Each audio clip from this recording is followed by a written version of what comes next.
안녕하세요. 반갑습니다. 오늘도 하나님 말씀으로 하루를 시작하는 모닝방에 오신 여러분들 주님의 이름으로 환영하고 축복합니다. 말씀과 기도 너무나도 중요합니다. 하나님은 우리에게 말씀으로 자신의 뜻을 전하시고 우리는 기도로 하나님께 우리의 마음의 소원을 아뢰입니다. 말씀과 기도는 하나님과 우리의 관계를 유지시켜주는 중요한 역할을 합니다. 만약에 말씀과 기도에 문제가 생기면 곧 우리 신앙에 문제가 생기는 것과 같은 것이죠. 오늘 우리가 묵상할 하나님의 말씀은 사무엘하 3장 17절에서 26절 말씀입니다. 더 이상 북이스라엘을 이끌기 버거웠던 아브넬은 다윗과의 협상을 통해서 다윗을 통일 왕국 이스라엘의 왕으로 세울 계획을 세우게 됩니다. 이를 위해서 다윗의 요구사항인 미가를 준비했고 오늘 그 다음으로 북이스라엘의 장로들을 설득하는 장면이 나옵니다. 장로들은 각 지파의 대표들 정도 되는 원로들이었어요. 이들을 설득하는 일은 생각보다 쉬웠습니다. 왜냐하면 이들은 이미 다윗을 왕으로 세울 것을 아브넬에게 수차례 요구해 왔기 때문에 그렇습니다.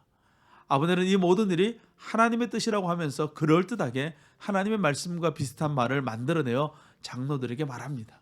그리고 마지막으로 사울을 지지하는 지파인 베냐민 지파에게 자신의 뜻을 전하고 동참할 것을 요청합니다. 이제 북쪽 이스라엘의 모든 뜻을 다 규합했어요. 아브넬은 다윗을 찾아 헤브론으로 내려갑니다. 때마침 그곳에는 요압이 없었어요. 만약에 그곳에 요압이 있었다면 이 아브넬의 협상은 큰 난항을 겪었을 거예요. 요압은 전투에 나가 있었고 요압은 자리를 비우고 있는 상황이었습니다. 이런 상황에서 다윗과 아브넬은 평화롭게 협상을 마치게 됩니다. 곧 얼마 지나지 않아 이 북이스라엘 사람들이 다윗을 왕으로 인준하는 대관식을 준비하겠다라고 말합니다.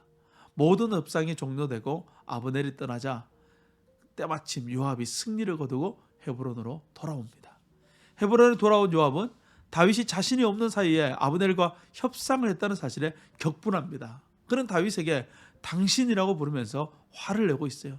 전쟁에서 승리를 거둔 요압의 눈에는 다윗이 더 이상 왕으로 보이지 않았습니다.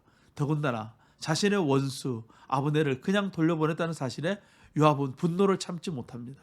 결국 요압은 사람을 보내서 아브넬을 다시 불러옵니다. 아무 영문도 모른 채 아브넬은 요압이 부른다고 하니까 다시 헤브론으로 돌아와요. 마지막 말씀을 보면 다윗은 이 사실을 알지 못하였다라는 말로 오늘 말씀이 마칩니다. 다윗은 하루빨리 통일 왕국을 이루어 나가기를 원했습니다. 그래서 그는 아브넬의 협상을 제안했을 때 덥석 그 제안을 받아들이는 것이죠. 하지만 다윗은 이 제안을 받아들이고 최종 결정을 하기 전에 먼저 하나님의 뜻을 구하는 기도를 해야 합니다. 기도함으로 하나님의 말씀을 기다려야 했어요. 하지만 다윗은 눈에 보이는 상황만 보고 자기 마음대로 결정하고 맙니다. 요압이 다윗을 향하여 당신이라고 말하는 것은 다윗에게 하나님의 세운 왕으로서 권위가 지금 없다라는 것을 말하고 있는 것과도 같은 것이죠. 사실 오늘 말씀에서 아브넬, 다윗, 요압 모두 하나님과는 상관없는 사람들처럼 자기의 이득, 자기의 욕심, 자기의 원수를 갚기 위해서라면 무엇이라도 할 태세로 살아가고 있어요. 이러한 삶은 믿음의 삶이 아니라는 것이죠. 하나님을 믿는 그리스도인은 모든 삶에서 하나님이 드러나야 됩니다. 말씀을 묵상하고 기도하는 일을 통해서 우리의 말과 행동을 통해서 하나님이 드러나는 귀한 은혜가 있기를 주님의 이름으로 축복합니다. 오늘도 우리의 삶 속에 주님과 함께 동행하며 승리하는 은혜가 있기를 주님의 이름으로 간절히 기도합니다. 오늘도 승리하세요. 샬롬.